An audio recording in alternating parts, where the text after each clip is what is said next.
The email was 3 sentences long. Accept a 28% pay cut or clear out your desk by Friday. We need to optimize costs. After 9 years of keeping their entire logistics system alive, I was being told I was worth less than a quarter of my salary. But what they didn't know was that I'd written myself into the very foundation of their company. And when I walked out that door, I took $50 million in revenue with me, without lifting a finger. If you've ever been undervalued, overlooked, or told you're replaceable by someone who doesn't even know what you do, smash that subscribe button right now. Because this story proves that sometimes the quietest person in the room holds all the power. Like this video if you believe in poetic justice, and let's dive into how silence became my greatest weapon. For 9 years, I was Jenna Morgan, though most people at Stratton Logistics didn't know my last name. Hell, most didn't know my first name either. I was just the compliance person, or that woman in operations, or my personal favorite from our new finance director, Kyle Sorens, support staff. Support staff. As if keeping a $200 million logistics company compliant with 17 different vendor contracts, 3 regulatory frameworks, and an IT infrastructure held together with digital duct tape was support. Let me paint you a picture of what my days looked like. I'd arrive at 6:30 a.m., an hour before anyone else, because that's when our East Coast vendors started their authorization cycles. By 7 a.m., I'd have troubleshot whatever integration broke overnight, and something always broke. Our data pipeline was like a 1990s Honda Civic that somehow still ran at 200,000 miles because one person knew exactly which wires to jiggle. I was that person. But here's the thing about being indispensable in ways nobody sees. You become invisible. When systems work, nobody asks why. They just assume it's magic. Or worse, that it's easy. The CEO, Marcus Chen, would walk past my desk daily without acknowledgement. The board presentations about operational excellence never mentioned that I'd personally rewritten vendor contracts to save us $3 million annually. When new executives joined, they'd be introduced to everyone except me. I told myself it didn't matter. The work mattered. The company mattered. I had equity, a decent salary, and the satisfaction of knowing that without me, the whole house of cards would, well, we'll get to that. Everything changed when Kyle Sorens joined as finance director 6 months ago. Marcus's golf buddy's son, fresh from his MBA, eager to optimize operations and leverage efficiencies. You know the type. The kind who uses synergy unironically and thinks a spreadsheet is reality. Kyle took one look at our departmental budgets and decided he'd found fat to trim. He scheduled optimization meetings with every department. Mine came on a Tuesday that smelled like burnt coffee and broken dreams. "Jenna," he said, not looking up from his laptop, "I've been reviewing your role." I sat across from him in the glass conference room, watching his reflection in the table surface. He had the kind of face that had never been told no, smooth, entitled, already bored with this conversation. "Your salary is significantly above market rate for a compliance coordinator," he continued, fingers dancing across his keyboard. "We need to align compensation with industry standards." I felt my jaw clench. I'm not just a compliance coordinator. I manage vendor relationships, maintain our authorization systems, handle regulatory. Yes, he waved his hand dismissively. Support functions. Important, sure, but not revenue generating. I'm proposing a salary adjustment. 28% reduction, effective next month. 28%. The number hung in the air like a slap. I'd been there 9 years. 9 years of 60-hour weeks of saving their asses from compliance violations that would have cost millions, of being the only person who actually understood how our Byzantine system of vendor authorizations worked. "And if I don't accept?" My voice was steady. I'd learned long ago that showing emotion in these rooms was like showing blood to sharks. Kyle finally looked up, a small smile playing at his lips. "Then we'll need to find someone who will. The market's flooded with compliance coordinators, Jenna. You're replaceable." Replaceable. The word echoed in my mind as I walked back to my desk. Replaceable. Like a printer cartridge or a coffee filter. I sat down, opened my email, and stared at the screen.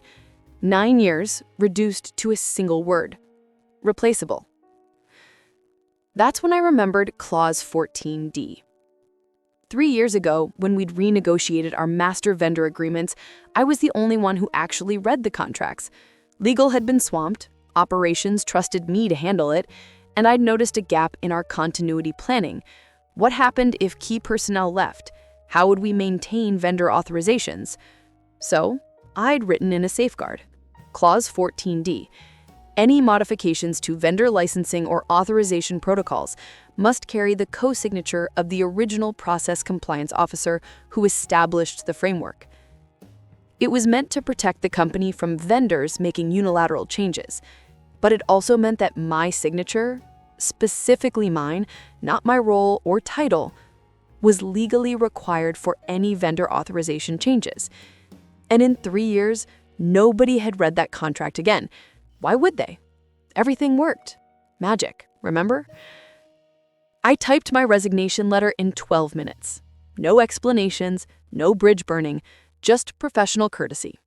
Please accept this as formal notice of my resignation, effective immediately. Thank you for the opportunities provided during my tenure. I hit send, packed my personal items into a small box. 9 years fit depressingly easily into one banker's box, and walked out. Security didn't even escort me. I wasn't important enough for that protocol. Kyle sent a single response. Good luck in your future endeavors. I drove home in silence. No radio, no podcast, just the hum of my 10-year-old Camry and the weight of what I'd just done. But here's the thing. I didn't feel scared. I felt free.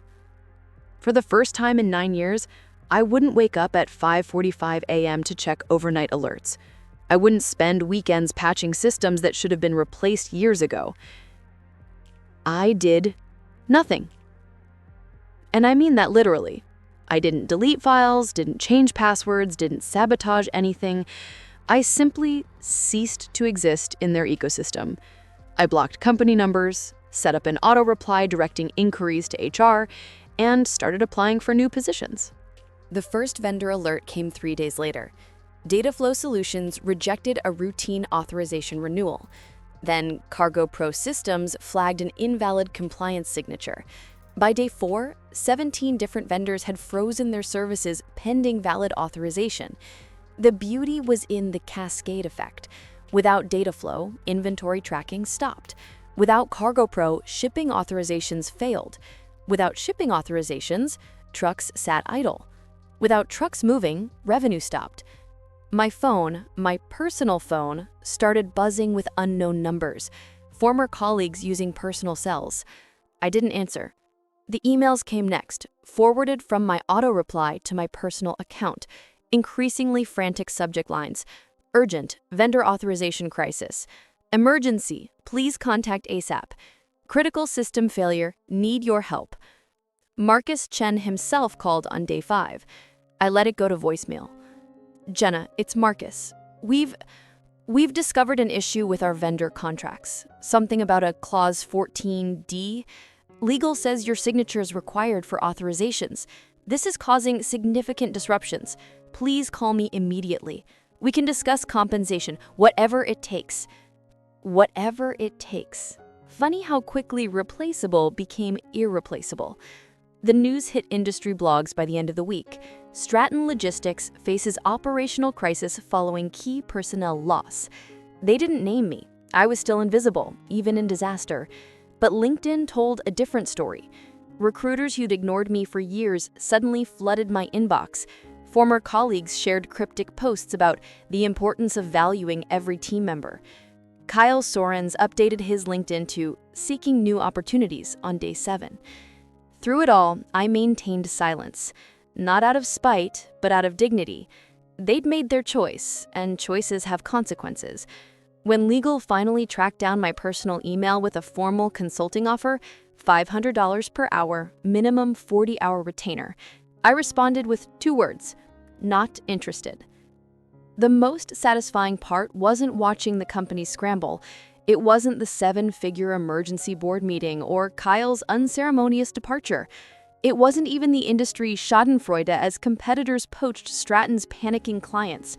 It was the email from Dataflow's vendor manager, forwarded to me by a friend. "Where's Jenna? She's the only one who actually understands our systems. We can't work with anyone else. It's literally in the contract." In the contract. 9 years of being invisible, and I'd written myself into the foundation of their business. They thought I was support staff, but I was the bedrock. They thought I was replaceable, but I was legally irreplaceable. The company survived barely. They hired 3 people to do what I'd done alone, at a combined salary of 250% what they'd paid me. They rewrote their vendor contracts at enormous legal expense. They implemented new continuity protocols and knowledge management systems. And I joined a smaller firm that offered me 40% more than Stratton ever had, with the title VP of Operational Excellence.